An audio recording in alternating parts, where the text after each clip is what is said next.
여러분들은 지금 어떤 옷을 입고 계십니까? 우리의 몸을 가리고 보호해주는 어떤 육신의 눈에 보이는 옷만이 아니라 여러분들의 마음의 옷은 어떻습니까?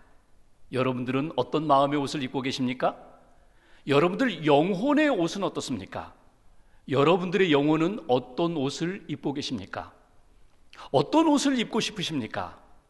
우리가 그리스도인이 되어서 하나님의 자녀로서 살아가면서 우리는 어떤 옷을 입어야 된다고 생각하십니까? 오늘 성경 말씀은 아주 특별한 말씀입니다. 하나님께서 아담과 하와에게 옷을 만들어서 지어 입히시는 그런 장면입니다. 하나님께서 아담과 하와에게 가죽 옷을 지어 입히셨습니다. 아시는 대로 하나님께서 에덴 동산 모든 열매를 따먹어도 좋다, 동산 중앙에 있는 선악을 알게 하는 나무의 열매를 먹는 날에는 반드시 죽으리라. 그런데 뱀의 유혹에 넘어가 하와가 먹고 그의 남편 아담이 먹었습니다. 죄를 지었습니다. 죄를 짓자 부끄러워서 그들이 어떻게 합니까? 무화과 나뭇잎을 엮어서 치마를 만들어 부끄러움을 가렸습니다. 그런데 하나님께서 오늘 아담과 하와를 부르셔서 그 치마, 무화과 나무 잎으로 막 엮어 만든 그 치마를 벗고 가죽옷을 입히시는 내용입니다. 그런데 오늘 본문을 보시면 그렇게 가죽옷을 입히시기 전에 하나님께서 뱀에게, 그리고 여자에게, 그리고 아담에게 하나님께서 형벌 내리시는, 심판하시는 말씀을 우리는 읽을 수가 있습니다. 14절 말씀을 보시면 먼저 하와를 유혹했던 뱀에게 어떻게 심판하십니까? 14절 후반부를 보면은 이렇게 말씀합니다. 너는 모든 짐승보다 더욱 저주를 받아 배로 다니고 살아있는 동안 흙을 먹을지니라. 너는 평생 배로 다니고, 이 신체적인 고통입니다. 신체적인 형벌을 주십니다. 흙을 먹을지니라. 이건 그 내용 그대로가 아니라 영적인 의미로, 상징적인 의미로 우리가 해석해야 할 것입니다. 여하튼 그 뱀에게 육체적인 형벌, 신체적인 고통의 형벌을 주십니다. 뿐만 아니라 15절에 보면은 관계적인 형벌로 여자와 원수가 되리라. 너의 후손과 여자의 후손이 서로 원수가 되리라. 끊임없는 갈등과 다툼이 있을 것이라고 그렇게 하나님께서 저주하십니다. 형벌을 내리십니다. 여자에게는 어떤 형벌을 내리십니까? 16절을 보시면 신체적인 형벌로 임신하는 고통을 크게 하겠다. 그리고 16절 하반절을 보면은 관계적인 형벌을 주십니다. 전에는 아담과 그의 아내가 사랑과 배려의 관계로, 그렇게 아름다운 관계로 살았는데 죄를 짓자 서로 핑계를 댑니다. 불편한 관계가 됩니다. 오늘 16절 하반부에 있는 것처럼 너는 남편을 원하고 남편은 너를 다스릴지니라. 서로 힘을 겨루는 세력 다툼의 갈등의 관계가 이루어진다. 이건 관계의 그런 형벌입니다. 관계적인 벌을 받았다는 것입니다.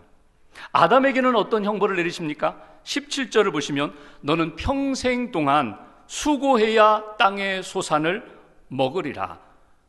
그전에도 일을 했습니다. 죄를 짓기 전에도 에덴 동산에서 일을 했고, 하나님이 일하시니 아담도 일합니다. 에덴 동산을 관리합니다. 에덴 동산을 경작합니다. 그런데 죄를 지은 다음에는 그 일이 노동이 되었습니다. 고통이 되었습니다. 수고가 되었습니다. 더 나아가 18절 이하에는 그 땅에서 가시덤불과 엉겅퀴를 내리라. 땅이 인간에게 호의적이지가 않습니다. 가시덤불과 엉겅퀴를 내리라. 관계의 형벌을 내리십니다. 관계적인 고난을 겪게 되리라. 여러분, 이것은 아담과 그의 아내에게만 주신 형벌이 아니라 오늘 저와 여러분들의 삶에도 똑같습니다. 우리가 죄를 지을 때 어떤 변화가 우리 안에 나타납니까? 관계적인 어려움을 우리는 겪게 됩니다. 죄를 지으면 하나님 앞에서 평안을 누리지 못합니다. 하나님 앞에 나와 감사하면서 자유롭게 예배를 드리지 못합니다. 나도 모르게 위축됩니다. 숨고 싶습니다. 뭔가 가리는 그런 모습으로 하나님과의 관계 속에서 불편함이 나타납니다. 사람들과의 관계 속에서 죄를 지으면 반갑지가 않습니다. 그리고 나도 모르게 의심의 눈초리로 바라보고, 뭔가 내가 베풀고 나누기보다는 뭔가 얻을 수 있는가, 이런 관계로 변질된다는 것입니다. 관계적인 형벌만 있습니까? 우리의 인격과 우리의 삶에도 고통이 찾아옵니다. 죄를 지어 영적으로 병들면 마음이 어두워집니다. 마음이 어둡고 병들면 따라서 육체적인 불편함, 육체적인 질병도 나타납니다. 내가 하고 있던 일이 늘 감사의 일이었는데 죄를 짓고 하나님의 은혜를 공급받지 못하면 그 일이 수고와 고난이, 고통이 계속 내게 이어집니다. 무거운 짐이 됩니다. 그리고 지나고 보면 모두가 다 헛된 것, 허무한 것으로 나타난다는 것입니다. 오늘 뱀에게 그리고 여자에게 아담에게 주셨던 이 하나님의 심판은 어찌 보면 하나님의 그 공의의 손이라고 할 수 있을 것입니다. 하나님의 심판의 손, 죄는 반드시 내가 심판하리라, 죄의 삭은 사망이리라, 하나님께서 말씀하시는 심판의 메시지 가운데 오늘 하나님의 사랑을 우리는 볼 수 있습니다. 아담이 그것을 보았다는 것입니다.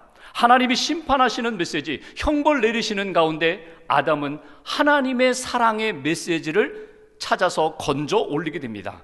그것이 오늘 본문 15절 말씀, 다시 한번 보실까요? 15절 한 절을 같이 봉독합니다. 내가 너로 여자와 원수가 되게 하고 내 후손도 여자의 후손과 원수가 되게 하리니 여자의 후손은 내 머리를 상하게 할 것이요 너는 그의 발꿈치를 상하게 할 것이니라. 여기 보시면 중요한 표현이 나와요. 여자의 후손은 단수입니다. 여자의 후손은 내 머리를 상하게 할 것이다. 사실 이 말씀은 하나님이 뱀에게 저주로 주신 말씀입니다. 근데 이것을 아담이 들었어요. 아담이 듣고 하나님이 뱀에게 저주하시는 그 말씀 속에서 자기에게 주시는, 죄 지은 인류에게 주시는 하나님의 구원의 메시지를 찾았다는 거예요. 그것은 무엇입니까?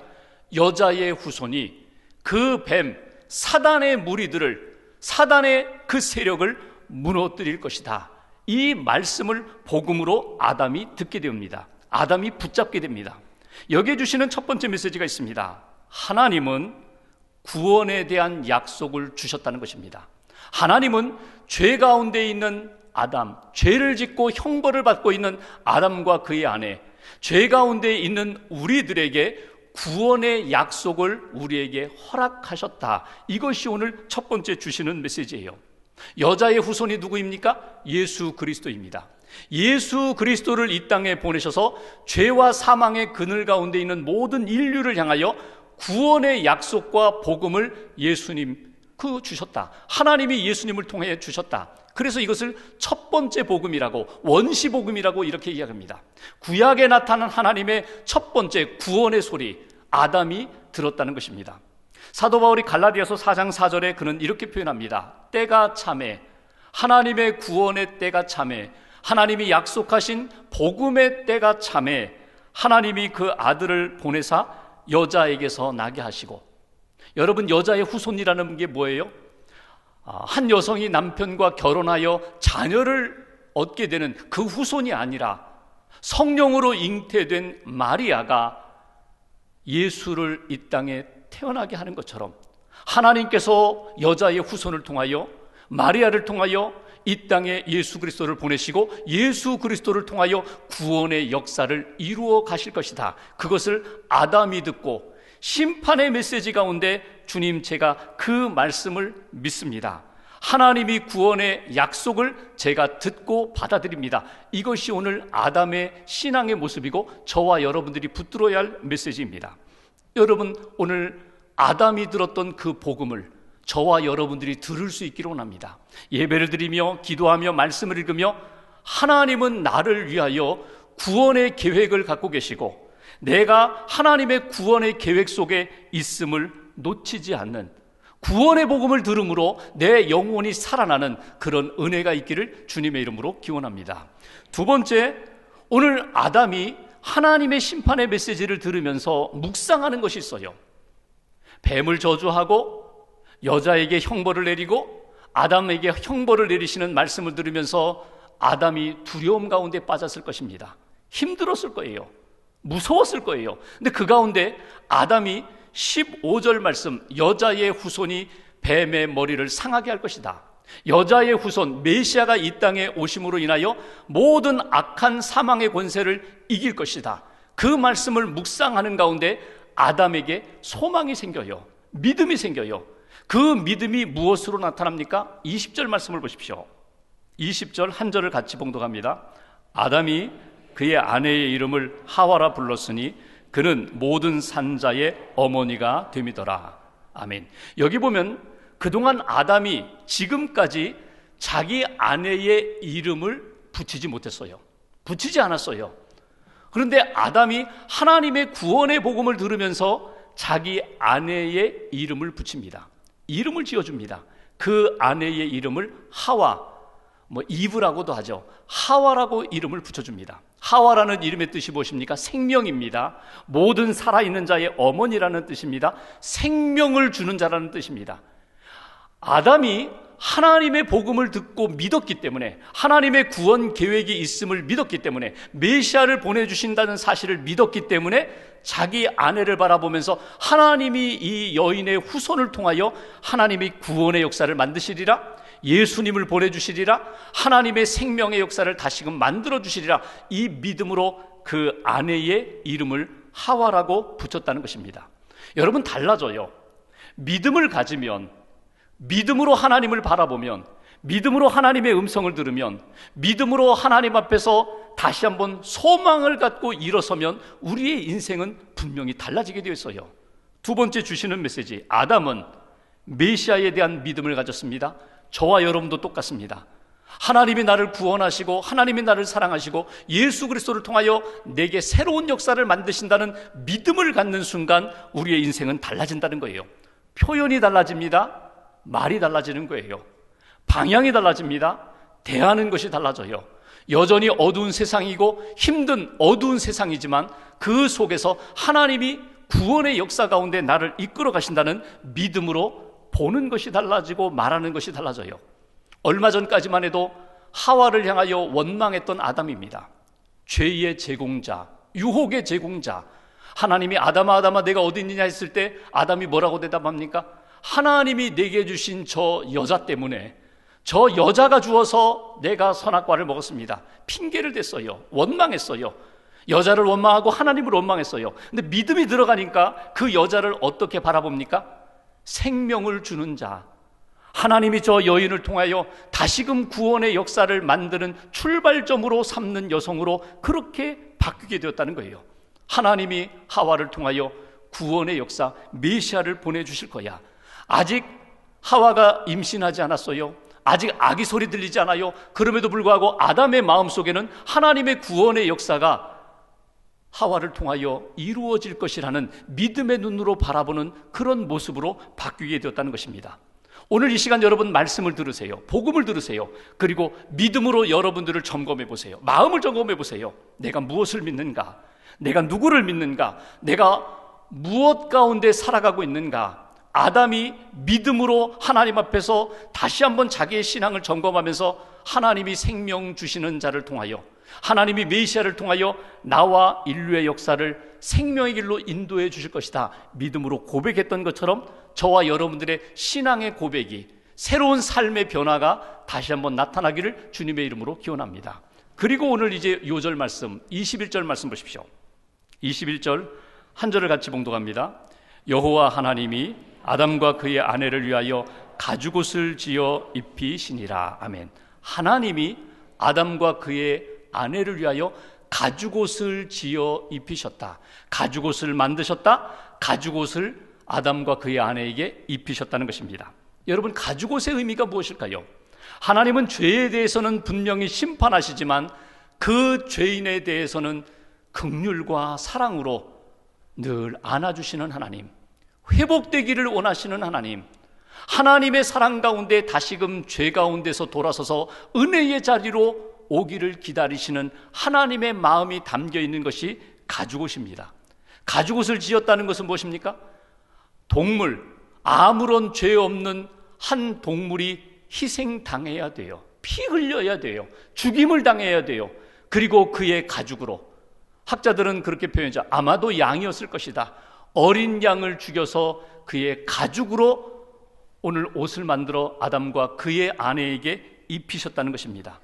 여러분, 왜 짐승이 죽어야 합니까? 여러분, 죄의 문제에 대하여 해결할 수 있는 길이 없어요.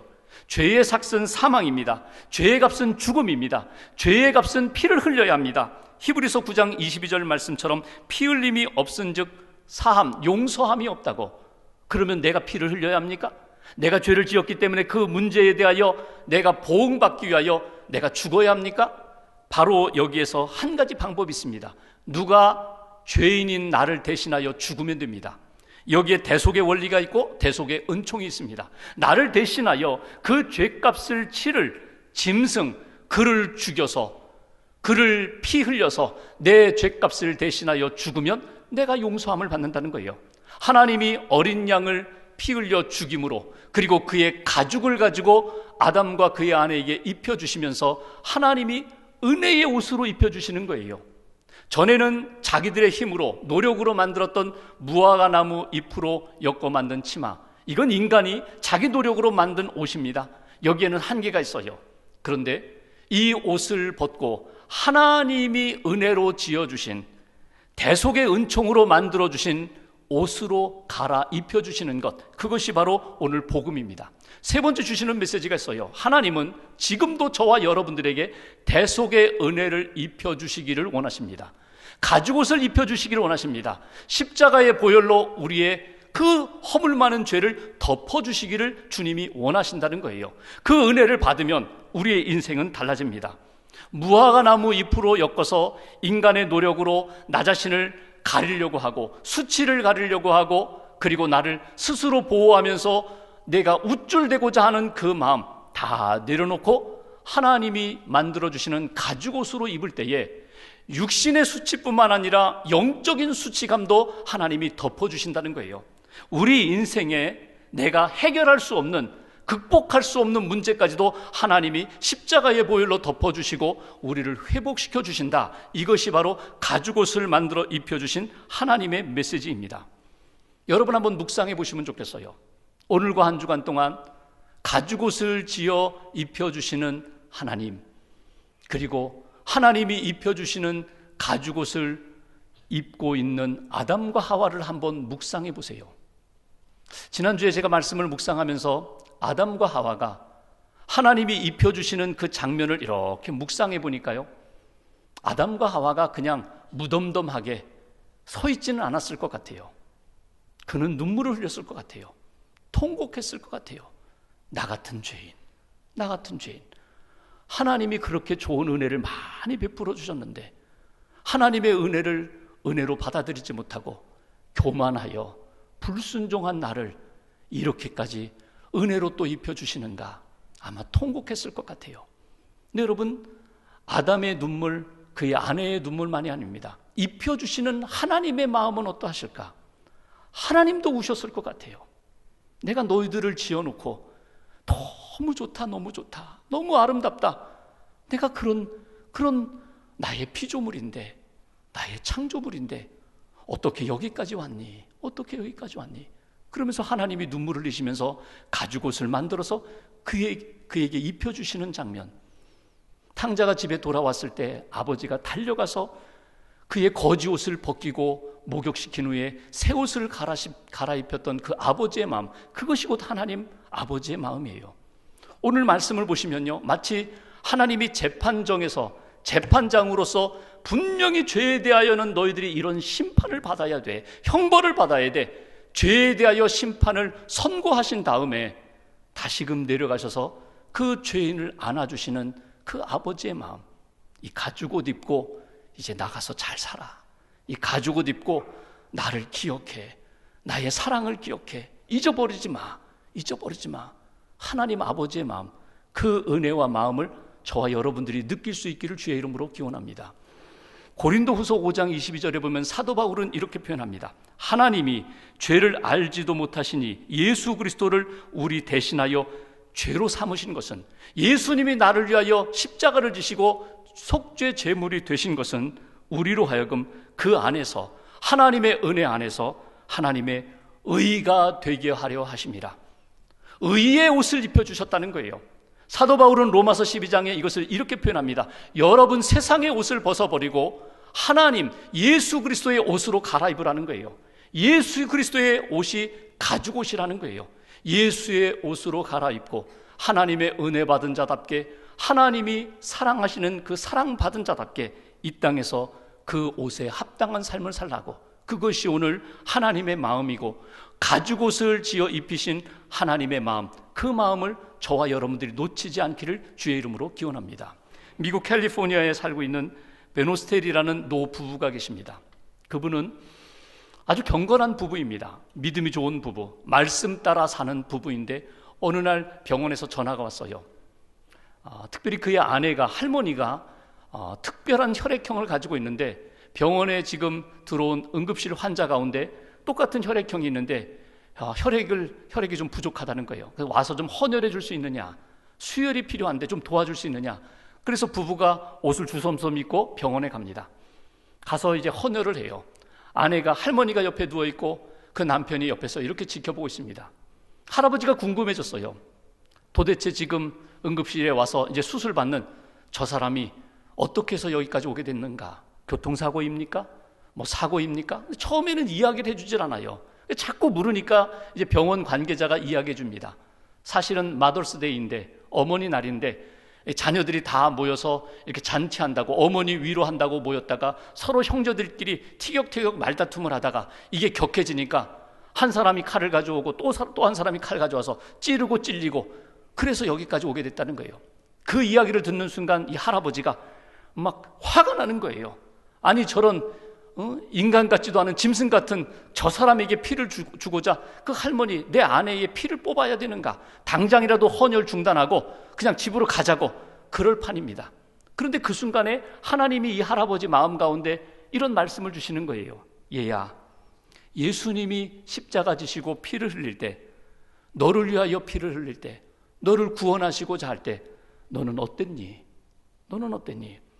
예수님의 보혈로 너를 다 씻어주시고 너를 덮어주실 때 너는 그 은혜 받을 자격이 있었니?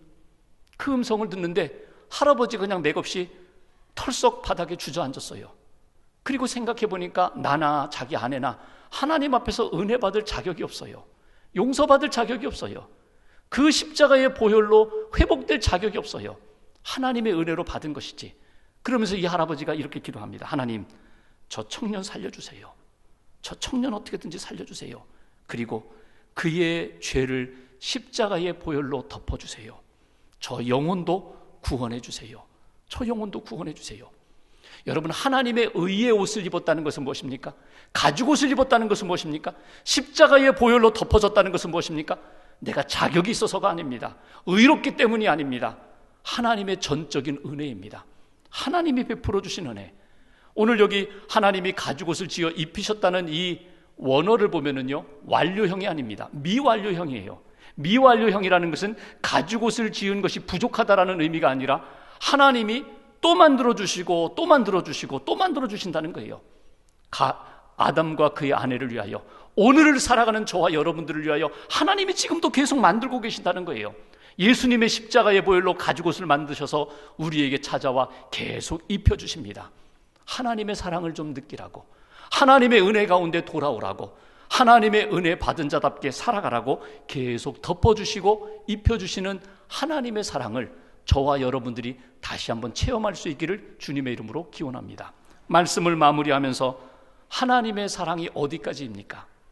오늘 아담과 하와 이제 에덴 동산에서 쫓겨나는 그들에게 찾아오셔서 눈물을 흘리시면서 가죽옷을 지어 입히시는 하나님의 사랑, 그 사랑을 우리가 받았습니다. 그 사랑을 입었습니다. 그 사랑 가운데 이제 세상에 나아가서 어떤 상황에서도 하나님의 사랑받은 자답게, 하나님의 의의 옷을 입은 자답게 하나님이 기뻐하시는 은혜의 길을 걸어가는 저와 여러분 되시기를 주님의 이름으로 기원합니다.